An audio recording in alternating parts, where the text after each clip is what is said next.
বলিউডের জনপ্রিয় তারকা জুটি রণবীর কাপুর ও আলিয়া ভাট। 2022 সালের 14 এপ্রিল ভালোবাসার মানুষ আলিয়াকে বিয়ে করে ঘরে তোলেন রণবীর। বছর ঘুরতে না ঘুরতেই তাদের সংসার জুড়ে আসে কন্যা সন্তান রাহা।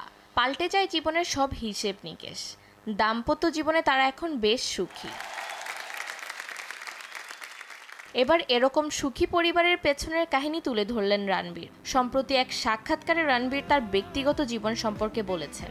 এ জুটির প্রথম দেখার সময় আলিয়ার বয়স ছিল 9 বছর এবং রণবীরের বয়স 20 বছর। সঞ্জয় লীলা বানসালির একটি ফটোশুটে একসাথে অংশগ্রহণ করেছিলেন এই যুগল। তারপর থেকে রণবীর মনে করতেন আলিয়ার মধ্যে বিশেষ কিছু আছে।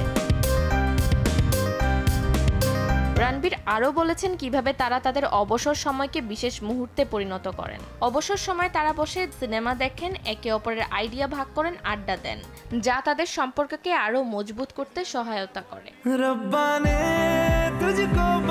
তবে সেদিন রণবীর সবচেয়ে গুরুত্বপূর্ণ কথা বলেছেন তাদের সম্পর্ক নিয়ে।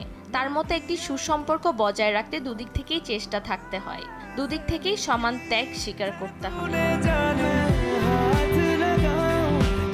রণবীর আলিয়ার সম্পর্ক গভীর হয় করোনার সময়। তখন পুরো লকডাউনের সময় তারা দুজন একসাথে ছিলেন। এছাড়াও রণবীরের সব খারাপ মুহূর্তে আলিয়া পাশে ছিলেন। রণবীর যেমন নিজের অনেক অভ্যাস বদল করেছেন, তেমনি আলিয়াও নিজে 30 বছরের জোরে কথা বলার অভ্যাস বদল করেছেন। রণবীরের পরিবারের সাথেও আলিয়ার সম্পর্ক খুব ভালো।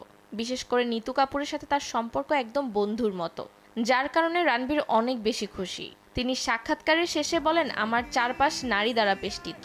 আমার মা, আমার বোন, বোনের মেয়ে আলিয়া এবং আমার মেয়ে রাহা, তারা সবাই সেরা, তারা সবাই আমার শক্তি। ফাতেমাতুজ জোহরা, দেশ টিভি।